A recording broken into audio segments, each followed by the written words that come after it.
Well, well, well. Well, well, well. You know what's funny about life? Is you wait long enough, it's just fun to watch things unfold. Today we're talking about Mystery Boxes Convention Edition, and we're talking about playtest cards from the Convention Edition product. Probably something I never cover, mystery products. I'm not a WPN store. I don't own any ownership in any WPN stores around the state of Florida.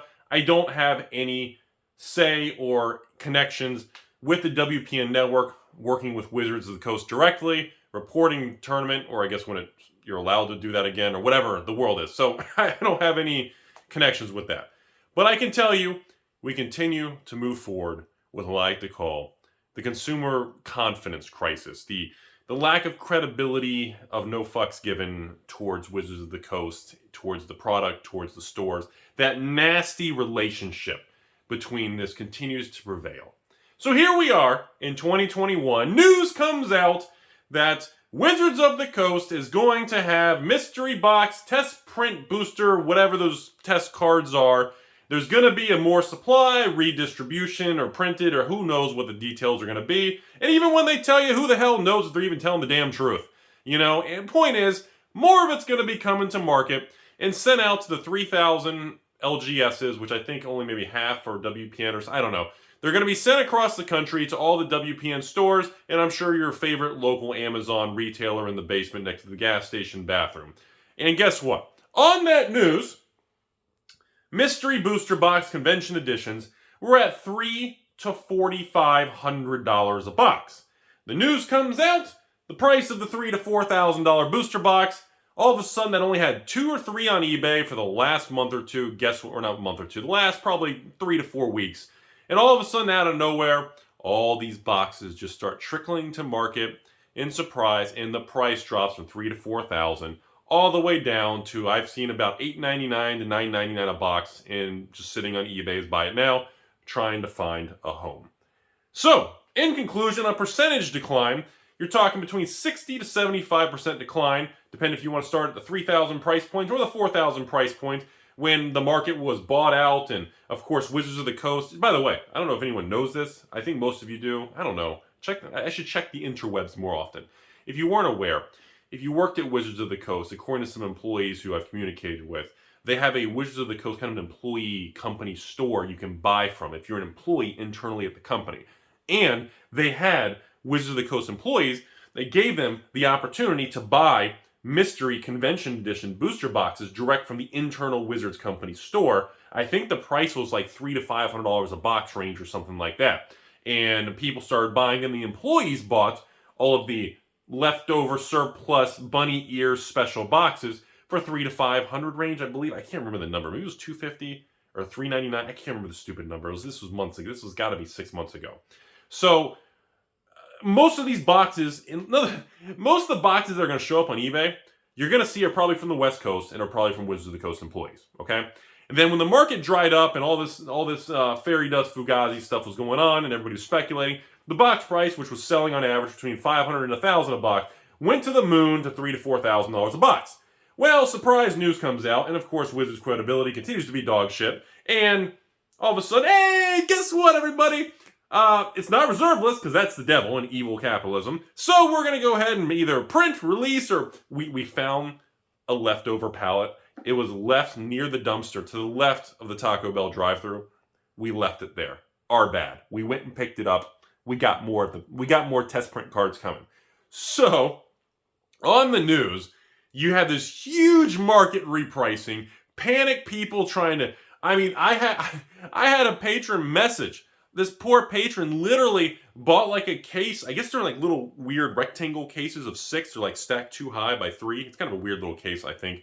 And no joke, he was like, Rudy, they're $3,000 to $4,000 a box. I got in at like $2,700. I worked with a direct Wizards of the Coast employee. Sold me like a case of 6. Gave me 10% off eBay at $2,600 or $2,700 or I don't know, maybe with shipping or whatever. And I got a whole case. And I was like, whoa, okay, so you spent like 15, 16 grand on a case of convention. I said, dude, because these things are going to be $5,000, $10,000 a box. They're out of print. They're never going to redo it. I said, dude, I don't cover mystery stuff because I can tell you, just like many remastered products, there's going to be more remastered blocks. There's going to be more mystery stuff. Mystery products is a beautiful thing. If I worked at Wizards Corporate, I would be pumping that shit out like it's Taco Tuesday 7 days a week, baby. You're taking the same recycled cards, putting basic black wrapping on the pack with no pack art, no work required, and you just send it to the printer and sell it for a shit ton of money. It's beautiful. But it's alright, because capitalism's evil. And it's wrong. And we want cards to be cheap. Mystical Archives. We got multiple Mystical Archive cards selling for 3 cents. We're good. There's 10,000 for... But, and then behind the closed doors, these are like the kings of the ivory tower of capitalism, money machine go burr. These guys at Papa Has Wizards are the kings. But they put off this image to the public to just lollygag and prancercise through the park like we're all a bunch of carrots, and we all are just okay, they're for the people. They're for the community. I don't get how I don't get if there's just a chunk of the population that are just ignorant or stupid or just gullible, or it's just Wizards is just really that good at tricking people. Or it's just a little bit of both and all sides are stupid and shitty. I don't know what's going on. But on this news, I saw it and I thought about this patron and I was like, dude, you're pretty much down. You just lost $10,000. No, $12,000. They're on eBay for $9.99 shipped, $8.99, $1,050 shipped, and they're sitting there. Because now it's a toxic asset. Because now you don't know how much more is coming, and they've acknowledged there's more, baby. And that's my point. It's not that the test print cards in the mystery product was bad. I actually really liked it. I had a patron send me a convention box. I opened it a long time ago. I actually own a full uncut sheet of the test print cards. You guys have seen it as a background thing on a box opening. I actually like the product. But again, it's not about the damn product. It's about a lack of confidence. This is a crisis of credibility. This is a situation of why people just don't trust. The relationship, it has got to be... I know a lot of people over the years, and clients and customers, when I had my real job and wasn't in a basement slinging sauce all day, and I can tell you all, the story of Wizards and their customers has got to be the most bizarre shit I've ever seen in my life.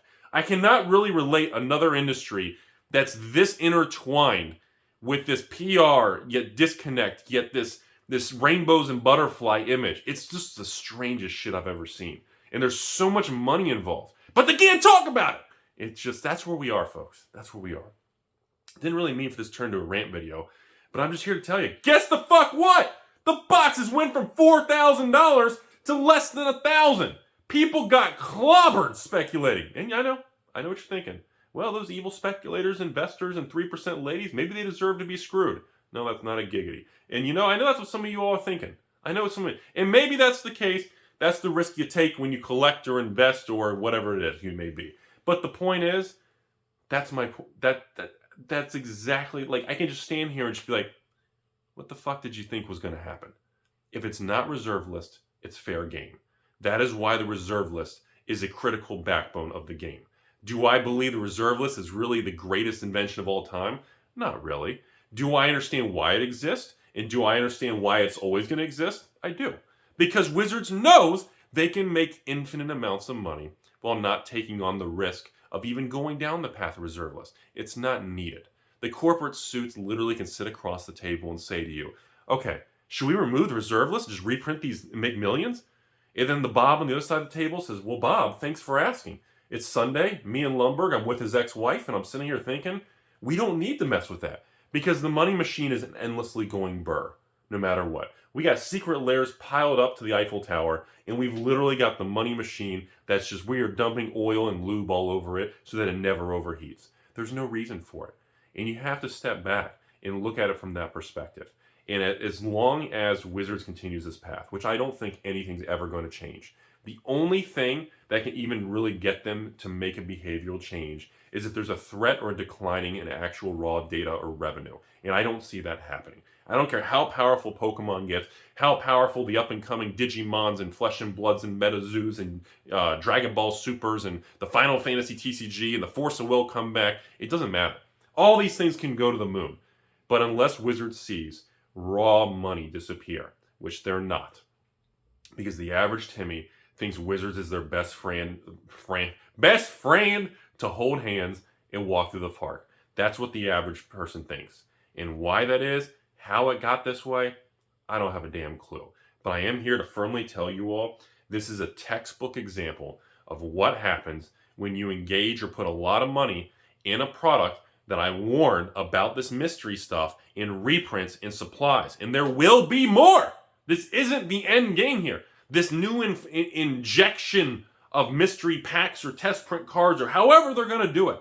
Trust me, there will be more. This is just chapter 2.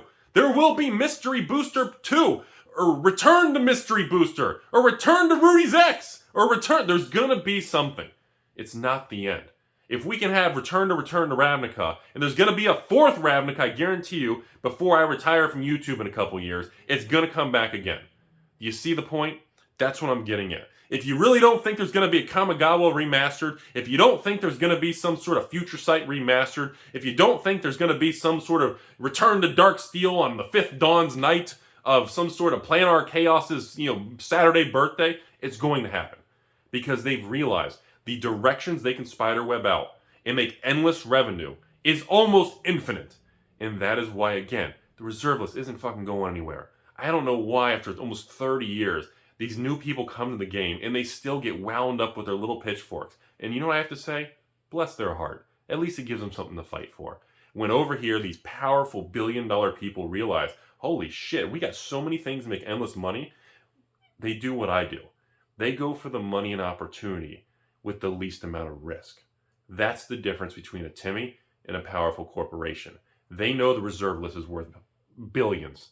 They know that Magic as a whole over here can print billions over the next 10, 20 years. They also know the only difference between each side of the $1 billion is the risk level. And they are going to take the path of least resistance and least risk and least turbulence. So, that's all I got. Have a great day.